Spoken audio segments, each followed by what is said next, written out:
Hello students, कैसे हैं आप सभी। आई होप आप सभी बहुत अच्छे होंगे। तो आज हम आपके पास लेकर आए हैं H P TET non medical 2020 में आए पूरे के पूरे पेपर का सॉल्यूशन। तो चलिए ज़्यादा समय ना लेते हुए इस वीडियो को शुरू करते हैं।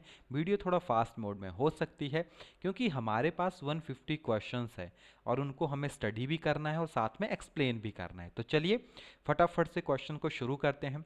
फर्स्ट क्वेश्चन है हमारे पास, who propagate two factor theory. Easy question है। जो स्पीयरमैन है उन्होंने आपके पास टू फैक्टर थ्योरी दी है। नेक्स्ट क्वेश्चन है डिस्ग्राफिया। आपको पता है ग्राफिया वर्ड जो है वो रिटन एबिलिटी से रिगार्डिंग होता है। B is the right answer. IQ term किसके द्वारा दी गई है? तो जो टर्मन था ये राइट आंसर था ऑफिशियल आंसर की में। लेकिन अगर आप एनसीईआरटी की बुक को देखते हैं तो वहाँ पे जो विलियम स्टर्न है आपके पास, उनके द्वारा जो है फर्स्ट टाइम आईक्यू वर्ड का यूज किया गया है। तो स्टर्न इसका राइट आंसर होगा अगर यहाँ पे ऑप्शन होता तो। Clear. Father of modern psychology, William Wundt को जो है आपके पास फादर ऑफ मॉडर्न साइकोलॉजी कहा जाता है। ओके। नेक्स्ट क्वेश्चन है हमारे पास, which of the following most essential component of experimental method.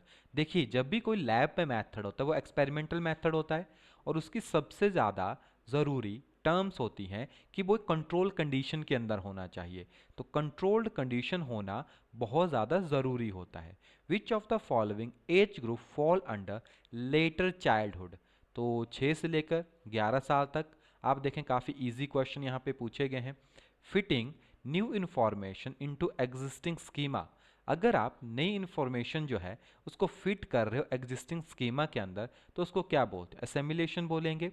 अगर मॉडिफाई करते हो तो अकोमोडेशन बोलेंगे। Clear.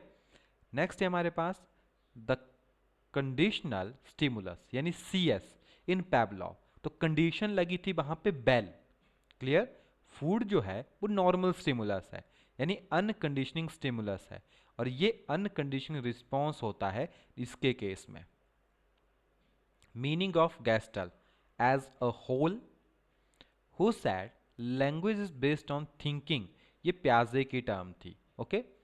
The capability of understanding and discriminating the feeling and emotion of one self and other. अगर आप दूसरों को समझ पाते हो, उनकी फीलिंग को समझ पाते हो, तो वो इमोशनल इंटेलिजेंस का पार्ट होता है।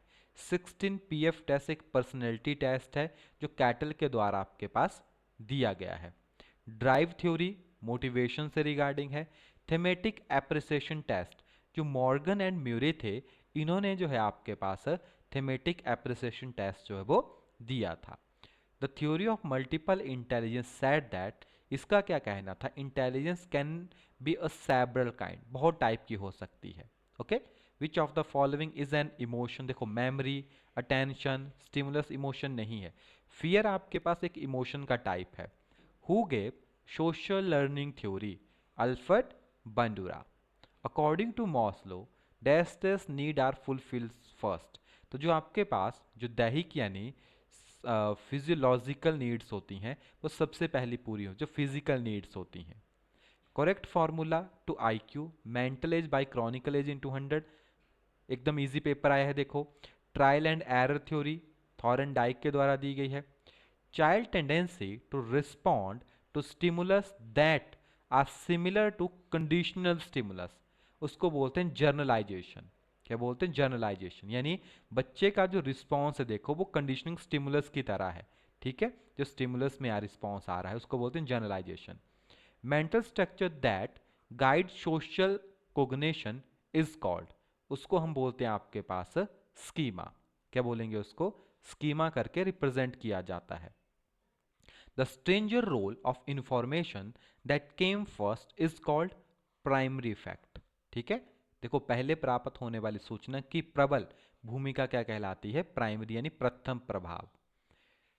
Creativity primarily in war, creativity में डाइवर्जेंट थिंकिंग जो है क्या होती है आपके पास? इन्वॉल्व होती है। Who develop psychoanalysis? Sigmund Freud. एकदम इजी क्वेश्चन है। Which method of psychological inquiry use independent and dependent variable? तो जो एक्सपेरिमेंटल मेथड होता है उसमें आप डिपेंडेंट एंड इंडिपेंडेंट वेरिएबल्स की बात करते हैं। According to Maslow which human need is highest in hierarchy. जो आपके पास नीड फॉर सेल्फ एक्चुअलाइजेशन हैं वो आपके पास बेसिकली टॉप के ऊपर आपके पास आती हैं। Clear. Which of this is not type of long term memory.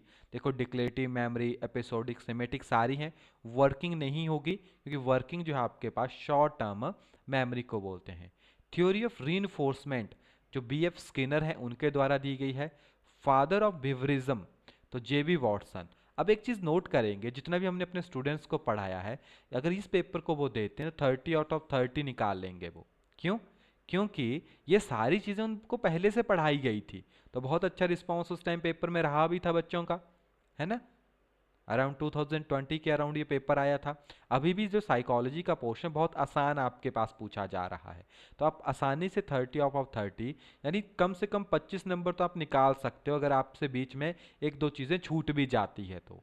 Clear. तो बाकी नंबर आपके कहीं नहीं जाता। अगर कोई क्वेश्चन बीच में गलत होता है तो उसकी आपको ग्रेस मार्क्स मिल जाते हैं, यानी नंबर आपके कहीं पे भी माइनस नहीं होते हैं अगर क्वेश्चंस आपके पास गलत होते हैं। नेक्स्ट आपके पास केमिस्ट्री एंड फिजिक्स का पोर्शन है, काफ़ी अच्छा सेक्शन आपके पास है। देखो isotonic, isotonic basically osmotic pressure को रिप्रेजेंट करता है, यानी सेम ऑस्मोटिक प्रेशर होगा।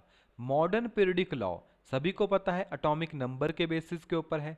सी water can be converted in fresh water with the help of reverse osmosis. Clear. Which of the following among alkali metal most reactive. देखो sodium potassium सारे ही एक ही group के हैं, तो सीजियम सबसे लास्ट होता है और सबसे ज़्यादा रिएक्टिव होता है। Which law of thermodynamics introduce the concept of entropy. Second law of thermodynamics. The isotope of chlorine with mass number 35 37 exist in the ratio. ये 3:1 की रेशियो में आपके पास एग्जिस्ट करते हैं। विच of the following metal form amalgam. Mercury, easy question है। A solution react with crushed eggshell to give a gas that turn lime water milky, वो HCl gas होती है। ठीक है। ब्यूटेनोन तो आपको कह रहा है फंक्शन, देखो ओन है तो कीटोन है, कीटोन फंक्शनल ग्रुप है। व्हाट इज रोडेंटिसाइड तो बेसिकली पेस्टिसाइड होते हैं आपके पास। ठीक है। रोडेंटिसाइड जो होता है वो पेस्टिसाइड होता है। The invention of atomic theory तो first time atomic theory John Dalton के द्वारा दी गई है। जो रेडियो कार्बन डेटिंग है वो बेसिकली एज ऑफ फॉसिल्स को पता करने के काम में आपके पास आती है। The hydrogen ion concentration 10⁻⁻⁴ m। तो आपसे पूछ रहा है हाइड्रोक्साइल आयन यानी OH की कितनी होगी। देखो अगर H पॉजिटिव की इतनी है और ये आपके पास एसिड है तो दूसरा पता है बेस ही होगा, तो आपको ट्रिक बताई थी कि टोटल 10⁻14 तक ही जाता है। जितनी वैल्यू यहाँ पे दी होती है उसको ऊपर में से माइनस कर दो, तो 14 में से 4 जाएंगे तो 10 बचेगा, तो -10, 10⁻⁻10। रेडियो एक्टिविटी डिस्कवर की गई है हेनरी बैक्वेल के द्वारा। The ion iso electron of CO जिसमें same number of carbon same number of electron हो, तो आपके पास कार्बन कार्बन तो सेम है, सिर्फ नाइट्रोजन की बात आती है, तो नाइट्रोजन में एक कम होता है तो उसने गेन कर लिया तो इक्वल हो गया, तो CN। The bond angle BF3 में आपके पास 120 का बॉन्ड एंगल होता है। Among the following identify the linear molecule तो CO2 आपको पता है इस तरह से होगा, sp2 हाइब्रिडाइजेशन होगी इसकी। विच of the following is not organic acid. Nitric acid कोई ऑर्गेनिक एसिड नहीं होता है, बाकी टार्ट्रिक हो गया, ऑक्जेलिक हो गया, एस्कॉर्बिक हो गया, आप देखो सभी बेसिकली ऑर्गेनिक सब्सटेंस में भी आपको मिल जाएंगे। हीमोग्लोबिन में क्या होता है आपके पास, प्रोटीन होती है, यानी हीमोग्लोबिन एक प्रोटीन का पार्ट है। Typical element belongs to third period. Third period के साथ सारे टिपिकल एलिमेंट मिलती होगी, देखो कार्बन, नाइट्रोजन, ऑक्सीजन एंड आपके पास जो टिपिकल एलिमेंट्स की कैटेगरी के अंदर आते हैं तो उसमें आपके पास क्या होता है कि जो भी इससे नीचे आएंगे यानी जो एक स्पेशल कैटेगरी आपको शो करते हैं। क्लियर। जो इन सीरीज के नीचे आता है। Reaction with alcohol and carboxylic acid, यानी देखो अल्कोहल एंड एसिड है यही है आपके पास, तो जब भी अल्कोहल और एसिड का मिक्सचर मिलाते हो तो एस्टर बनते हैं, तो एस्टेरिफिकेशन। एक्वारिजा जिसमें 1 पार्ट HNO3 और 3 पार्ट HCl, तो 1:3। The mass of 1 Avogadro number of helium तो 4 ग्राम आपके पास होगा क्योंकि 1 मोल की बात कर रहा है। फॉस्फोरस को रखा जाता है कोल्ड वाटर के अंदर। Which one of the following vitamin is essential for blood clotting. Vitamin K. Process of concentration, तो जो कंसंट्रेशन होती है सल्फेट और की फ्रोथ फ्लोटेशन प्रोसेस के थ्रू होती है।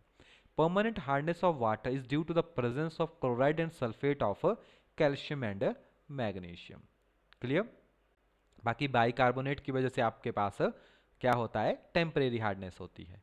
जो आपके पास बोरोन है, सिलिकॉन है, जर्मेनियम है, ये मेटलॉइड्स हैं, मेटलॉइड्स की कैटेगरी है। कैटलिस्ट क्या करता है, रेट ऑफ रिएक्शन को बढ़ाता है, बाकी रिएक्शन में कोई भी रोल नहीं निभाता है, वो not affected in the reaction.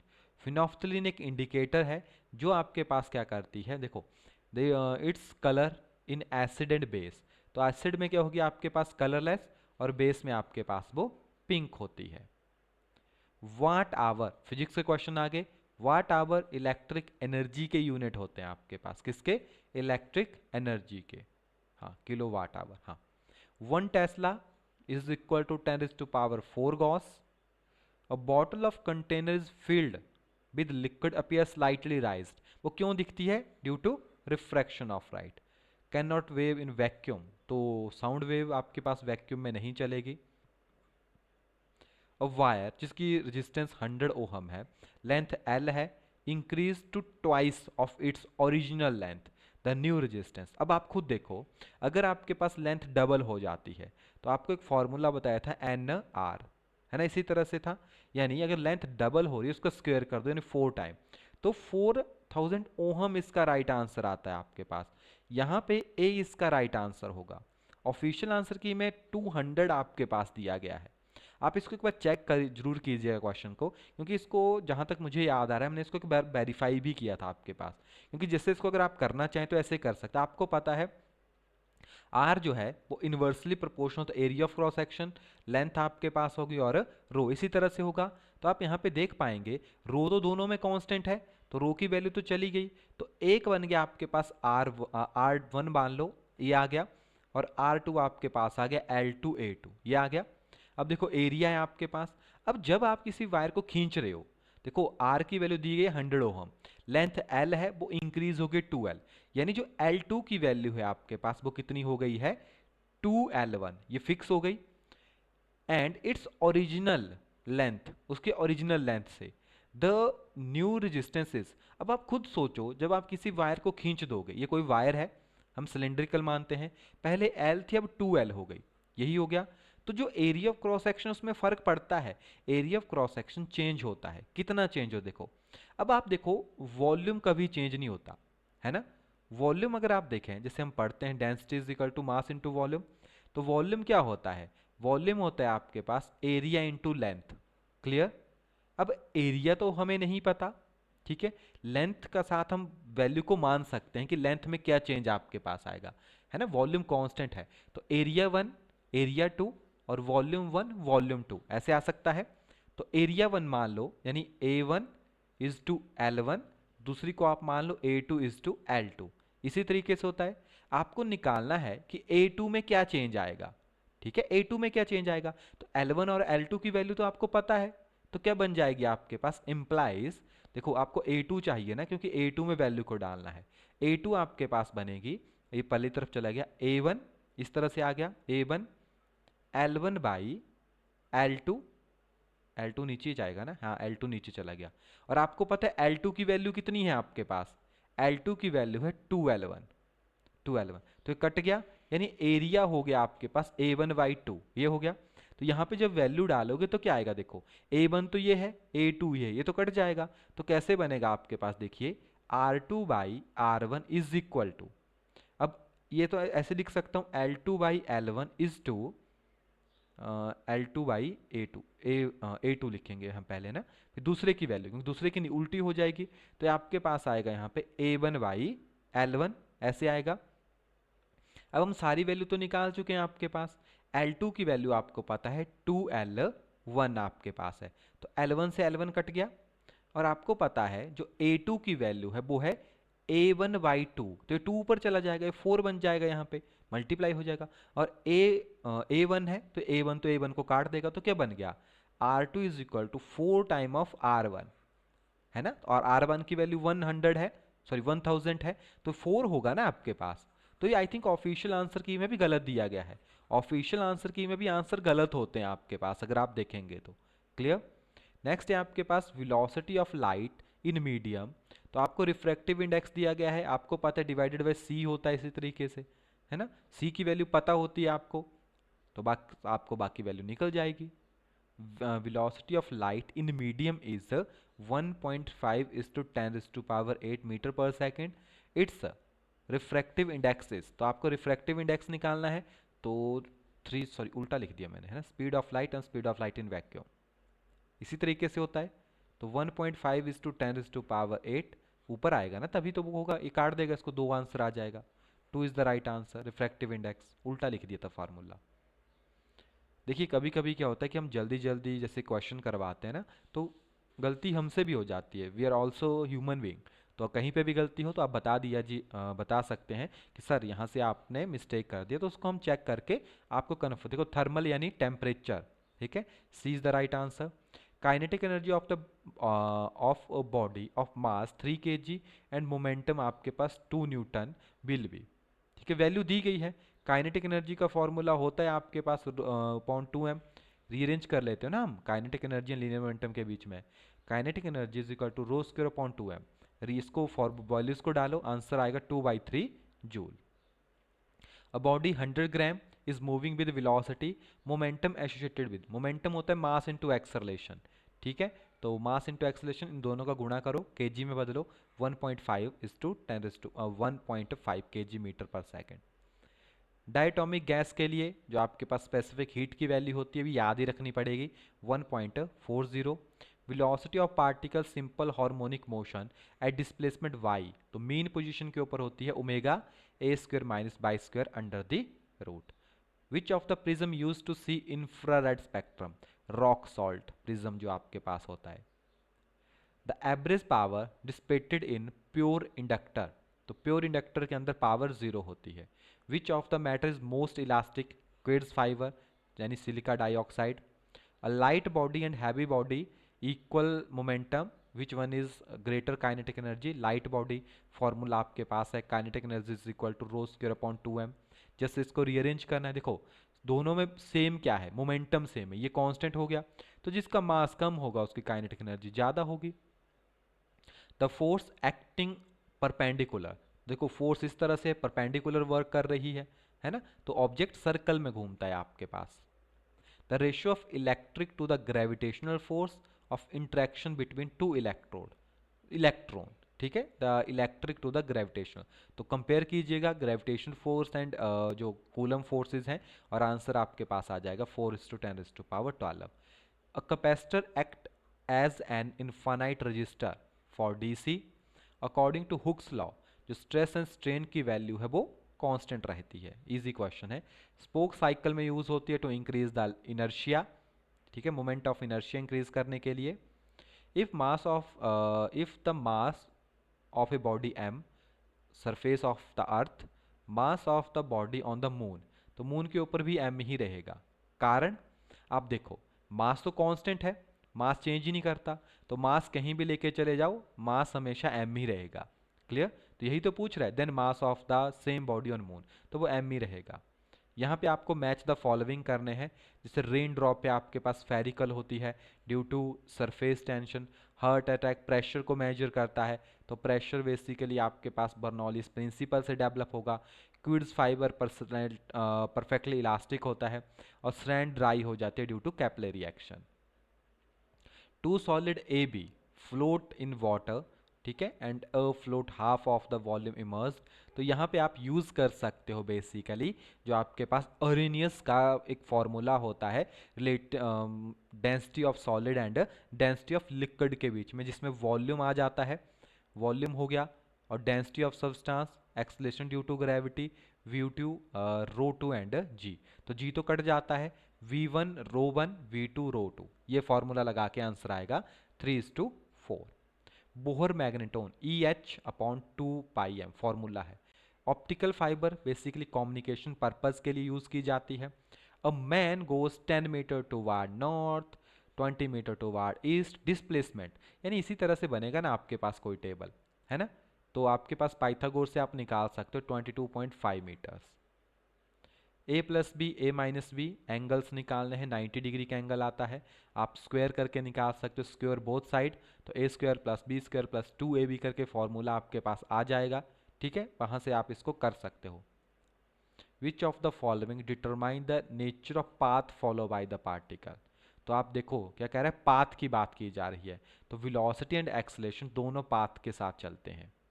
When a particle move half distance with b1 and half with b2, तो डिस्टेंस तो सेम है, तो v average is equal to 2 v1 v2 by v1 plus v2। Reason of shining of air bubble, total internal reflection of light. Next maths के फॉर्मूले हैं, तो थोड़ा सा आपको आइडिया दे देंगे, बाकी किसी भी क्वेश्चन में कोई इशू होगा तो आप बता सकते हैं। जैसे two circle of radii 5 centimetre 3 centimetre intersect at 2 point and distance between their centre is 4 centimetre, है ना। देन आपके पास जैसे कह रहा है कि दो हैं, वो एक दूसरे को इंटरसेक्ट कर रहे हैं, इन दोनों के बीच का जो सेंटर है, देखो डिस्टेंस बिटवीन देयर सेंटर वो 4 सेंटीमीटर दिया गया है, और दोनों का रेडियस अलग है।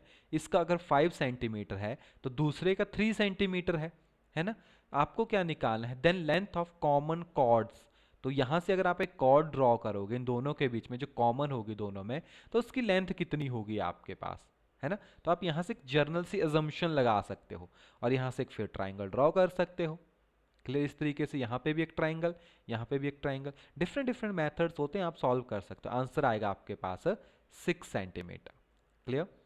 स्क्वायर रूट 256 का 16 का होगा वैसे तो 1.6। Football team won 10 matches out of total matches, ठीक है। If their win percentage is 40, how many matches did they play. क्या कह रहा है आपके पास, फुटबॉल टीम बॉन 10 मैचेस, ठीक है, 10 मैच उन्होंने जीते हैं, टोटल मैच में से विनिंग परसेंटेज 40% है, तो 40 इज इक्वल टू 10, तो 80 इज इक्वल टू 20, तो बाकी 100 कितना होगा 25, है ना। फॉर्मूला लगाने की जरूरत भी नहीं है। A man got 10% increase in his salary if new salary is 154,000, then देखो ये जो टोटल सैलरी है ना इसकी, ये कितनी परसेंट है, ये एक्चुअली 110% है उसकी ओरिजिनल सैलरी के। कितनी, 110% है उसकी ओरिजिनल सैलरी के। तो अगर आप यहां से इसको सॉल्व करो तो 1% निकल जाएगा, गुणा 100 कर दो, आंसर आपके पास सही आ जाएगा, है ना। या जो भी वैल्यू आ रही है ना उसको गुणा 100 कर दो, तो आंसर निकल जाएगा 14। या ऑप्शन से करना चाहते हो तो ऑप्शन से भी कर सकते हो। जर्नल सोल्यूशन निकालना है, d y upon d x e raise to power x plus y, तो आंसर होगा e raise to power x plus e raise to power y is equal to C.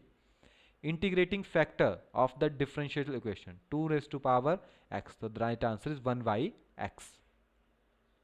A dice is tossed thrice, then the probability of getting an odd number at least one will be। आपके पास probability कितनी होगी, आपके पास odd number at least once, एक में एक ना एक ऑड नंबर, जैसे 3 हो, 1 हो गया, 3 हो गया, 5 हो गया, ये होने चाहिए डाइस के अंदर। 3 बार फेंके हैं आपने, टोटल अगर आप आउटकम निकालोगे तो 8 आती है जिसमें ऑड नंबर प्रेजेंट होते हैं, और वो उसमें टोटल 7 टाइम्स होगा आपके पास, जिसमें एक ना एक ऑड नंबर होगा, क्योंकि 4 कंडीशन हो सकती है ना आपके पास। ये तो तीनों में ही आप, क्योंकि आप सिर्फ और सिर्फ जो इवन नंबर है इसमें तीनों बार ही इवन, जैसे 2 4 6 अगर उसको रिजेक्ट करोगे बाकियों को आप एज्यूम कर सकते हो।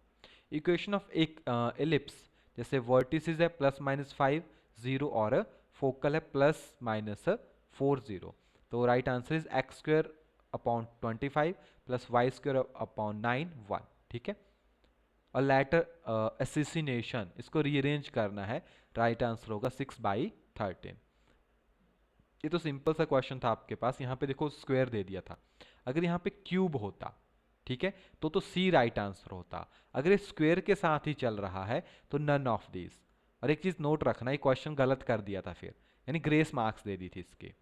और व्हील मेक 360 रेवोल्यूशन 1 मिनट, यानी वो आपके पास 1 मिनट के अंदर, सेकंड में बदलो तो 1 सेकंड में वो 6 बार घूम जाता है, ठीक है। Through how many radian does it turn in 1 second, तो पूछ रहा है 1 सेकेंड में कितना रेडियन जो है आपके पास घूमेगा, है ना। तो 12 पाई आपके पास क्या होगा, इसका राइट आंसर होगा। क्लियर? क्योंकि आप रेडियंस की बात कर रहे हो ना, तो कन्वर्ट कर सकते हो आप। हमने तो जस्ट 1 सेकंड का निकाला है कि 1 सेकंड में वो कितना बार घूमेगा, 6 बार घूमेगा। तो 6 गुणा 360 कर दो, और पाई की वैल्यू तो 180 होती है, तो 180 2:6। ये इजी क्वेश्चन है, जैसे 10⁻⁴, 3⁻3, 6⁻5, है ना। यानी आप इसको ओपन लिख सकते हो, 6:6:6:6 ऐसे लिख सकते हो, ऊपर 3 3 3, तो वैल्यू को काटेंगे 8/225। सिंपलेस्ट फॉर्म में कन्वर्ट करना है इसको, तो नॉर्मली आप चाहें तो इसका एलसीएम लेके कर सकते हैं, है ना। आप नॉर्मल एलसीएम ले लो, और जो डिनोमिनेटर है उसको मल्टीप्लाई कर लो इक्वल वैल्यू के साथ। तो जो भी, जैसे 1/3 एलसीएम कुछ भी आया, मान लो एलसीएम आपके पास मान लेते हैं 12 आ गया, है ना। तो आपको 12 बनाना है, तो ऊपर और नीचे आप क्या करोगे, दोनों को मल्टीप्लाई करोगे, फिर काटा पीटी करके कुछ ना कुछ वैल्यू आएगी। तो 423 आपके पास वैल्यू बनेगी।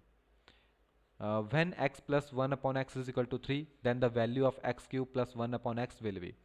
तो आप क्या कर सकते हो, क्यूब निकाल सकते हो। जैसे वैल्यू दी है 1 प्लस, तो इसका क्यूब कर दो, ठीक है। यानी दोनों साइड क्यूब कर दो, दोनों साइड क्यूब करेंगे, वैल्यू आ जाएगी 18, ठीक है। ये बन जाएगा ना फिर आपके पास automatically. Simplest form continuous fraction है, यहाँ से सॉल्व करना शुरू करेंगे, फिर इस तरीके से, फिर पूरा हो जाएगा 19/43। If the radius of circle increase by 5%, then the percent increase in area। तो एरिया में चेक कर सकते हो आप, एरिया में डाल के, है ना। आपके पास जो फॉर्मूला देखो, if the radius of a circle increase by 5%, radius area है आपके पास, तो एरिया होता है πr², ठीक है। न्यू रेडियस कितना होगा, न्यू रेडियस जो है वो 5% इंक्रीज किया गया है, किसके, जो आपके पास ओल्ड रेडियस, ऐसे ही होगा। यानी इस तरीके से r/20, ये न्यू रेडियस आपके पास आ गया, तो वैल्यू डालो, कुछ ना कुछ निकल जाएगा आपके पास। Sum of money double itself in 4 years as simple interest, in how many year it amount be 8 times। देखो वो 4 साल में कितना हो जाता है आपके पास, डबल, यानी x से 2x हो जाता है। आपको बताना है कि वो आपके पास क्या है, 8 टाइम कब होगा, सॉरी आपको बताना है वो 8x कब होगा, यही मतलब है, यही पूछ रहा है ना आपसे, कि आपके पास अगर 4 साल में वो 2x हो जाता है। अब 2x का मतलब है कि आपके पास ना वो कितना बढ़ रहा है, देखो डबल हो गया, x से 2x हो गया, तो यहाँ पे 7x ऐड करना है और उसमें, है ना। तो अगर 4 साल में वो हो जाता है, तो अगर आप डायरेक्टली कर सकते, 8:4 32, तो 32 साल में वो 9 गुना होगा। मतलब ये 4 भी तो जुड़ रहा है उसमें पहले जो x था, तो आपको सिर्फ 7x का निकालना होता है जो इसमें जुड़ेगा फिर, है ना। इतना और आएगा तभी वो 8x होगा।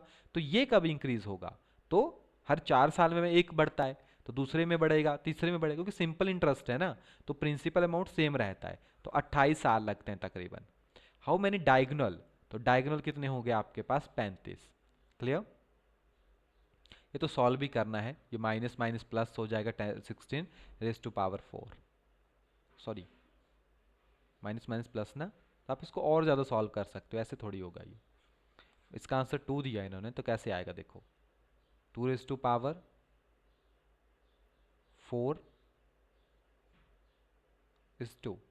माइनस माइनस, माइनस माइनस तो प्लस होता है ना, ये अपॉन में है, तो इसका तो ए राइट आंसर बनना चाहिए, या टाइपिंग मिस्टेक है। से -2⁻⁻2 ऐसे हो गया, तो ये तो पावर्स में है, गुणा हो जाएंगे, (2 - 2), तो माइनस माइनस तो प्लस हो गया, और मल्टीप्लाई में है तो साइन तो डायरेक्टली ऐड हो जाएंगे, है ना। तो ये तो 2 बन गया, 16⁻², सॉरी 4 बन गया, तो इसका आंसर तो ए होना चाहिए। यहाँ पे 2 क्यों दिया इन्होंने, क्योंकि ऑफिशियल आंसर की इसे चेक किया हुआ है, या मैं कोई मिस्टेक कर रहा हूँ। तो 2:2, 2:2, 2:2, 2 2 4, 4 2 8, 8 2 16, तो 8⁻⁴ 1/4 करें, तब आपके पास ये सही हो जाएगा, तो कट जाएंगे, है ना। यस, ये इसी तरीके से किया हुआ है, इन्होंने इसको पॉजिटिव बना दिया पहले, यानी जैसे 16 है तो इसको मैं लिख सकता हूँ 2⁻⁴, और ये माइनस में है ना वैल्यूज आपके पास, तो अगर मैं इसको ऐसे लिख दूँ 1/2 तो ये पॉजिटिव हो जाएगी, है ना। तो इसको 1/4 में लिख सकता हूँ फिर, तो 2⁻⁴। क्लियर? तो ऐसे काट देना फिर इसको, इसका आंसर 2 आएगा फिर। If a parallelogram and a triangle are on the same base, ठीक है, आपके पास एक पैरेललोग्राम इस तरीके से बना हुआ है, और मान लीजिए एक ट्राइंगल है, और इस तरीके से मान सकते हैं फिर हम, यानी बेस सेम है ऐसे मान लो, बेस सेम है, ठीक है, and same and between the same parallels, then ratio of area of triangle to the area of the parallel. अब देखो पैरेललोग्राम के एरिया में भी बेस इंटू हाइट तो आएगा, और इसमें भी half into base into height तो आएगा ही आएगा, इक्वल होगा आपके पास। तो इसको B1 मान लो, क्योंकि बेस तो दोनों में सेम है, तो बेस तो कट जाएंगे आपके पास, क्लियर, और H की रेशियो ही बची ना आपके पास, तो 1/2। इफ साइन ए, तो इजी क्वेश्चन है आपके पास, जस्ट वैल्यूज निकालनी है, 4/3।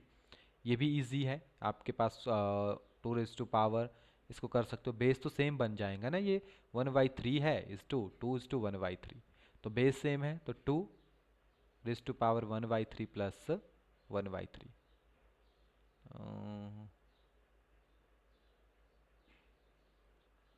4 है ना, मैंने 2 लिख दिया यहाँ पे, तो 2 रेज़ टू पावर 2 भी होगा इधर, ये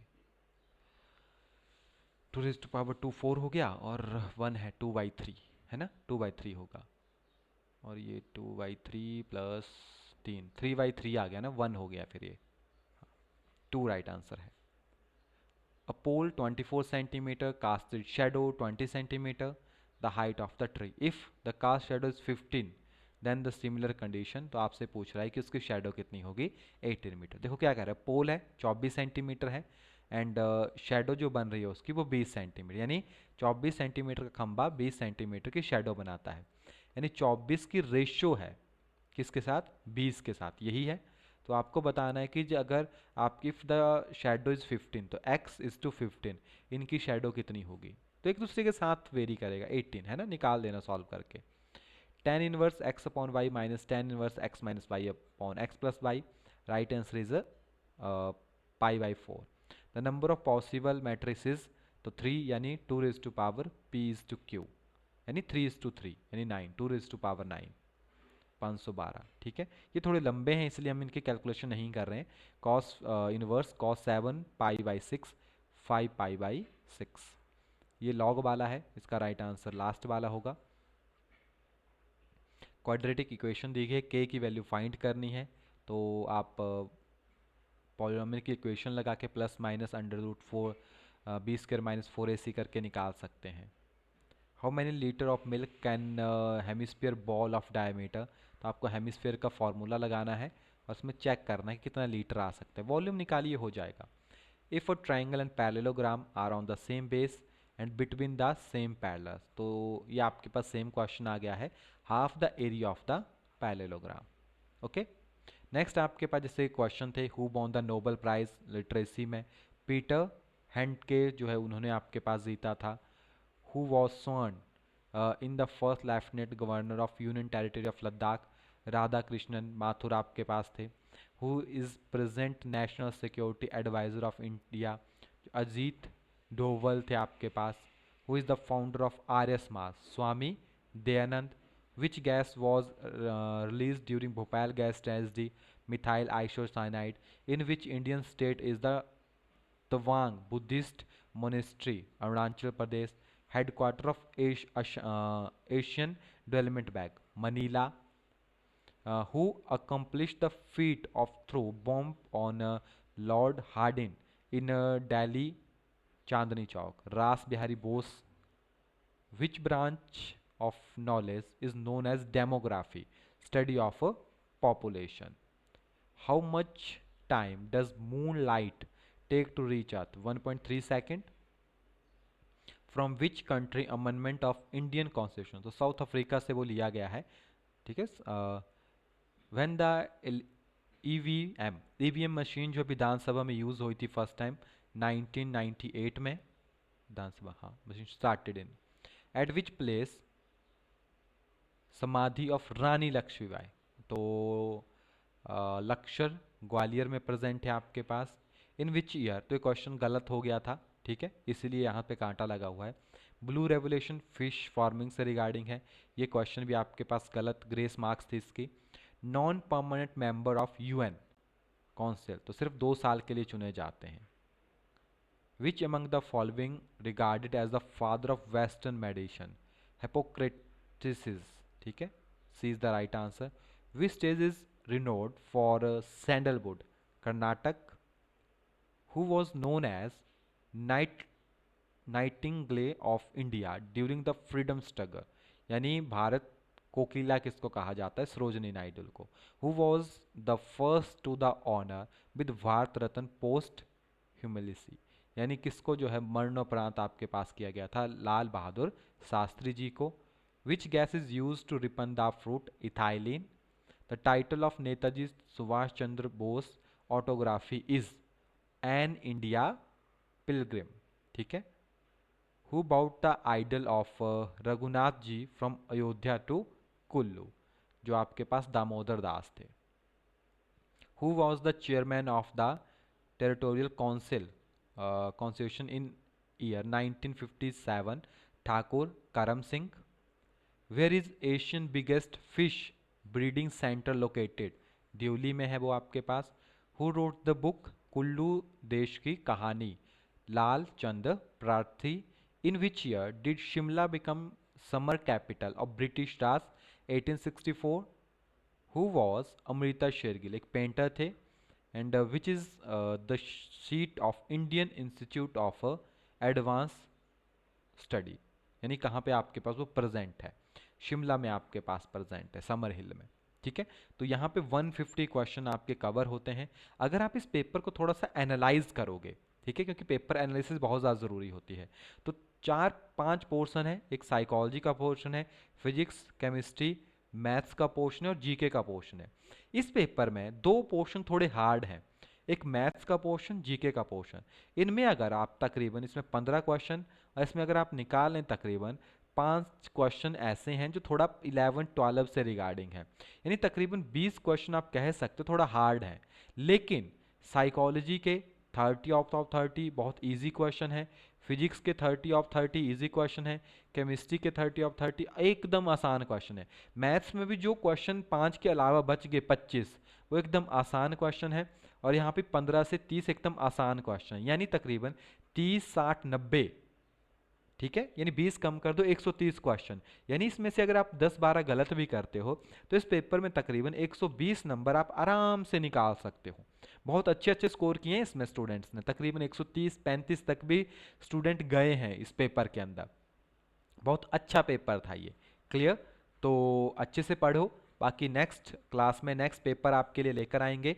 आई होप आप पेपर्स को और प्रीवियस ईयर के पेपर को ज़रूर देखना, क्योंकि आपका तकरीबन 25% पेपर, एक चीज़ याद रखना, कितना, 25% पेपर जो है आपका यहीं से कवर हो जाएगा. और 25% कितने होते हैं, अगर आपके पास 150 का पेपर है यानी 25/100 इसी तरह से परसेंटेज निकालते हो. ये भी यहाँ से चला गया, यहाँ पे आपके पास 2, यहाँ पे आपके पास 3, 25 चौके 75/2, यानी तकरीबन आपके पास काफ़ी अच्छा स्कोर मार्जिन यहाँ से निकल जाएगा, क्योंकि एक क्वेश्चन जो है आपको 1.5% देता है. इतना ही है आपके पास. ठीक है.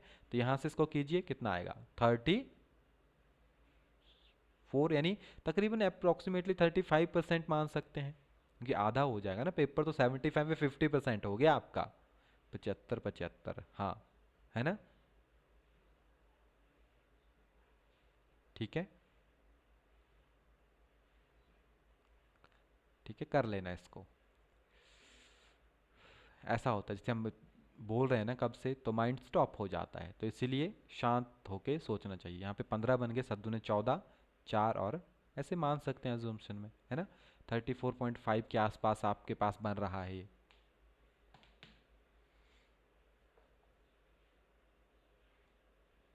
यानी तकरीबन 30% सिलेबस, यानी 30-40 क्वेश्चन आपके वहीं से कवर हो जाएंगे. क्लियर.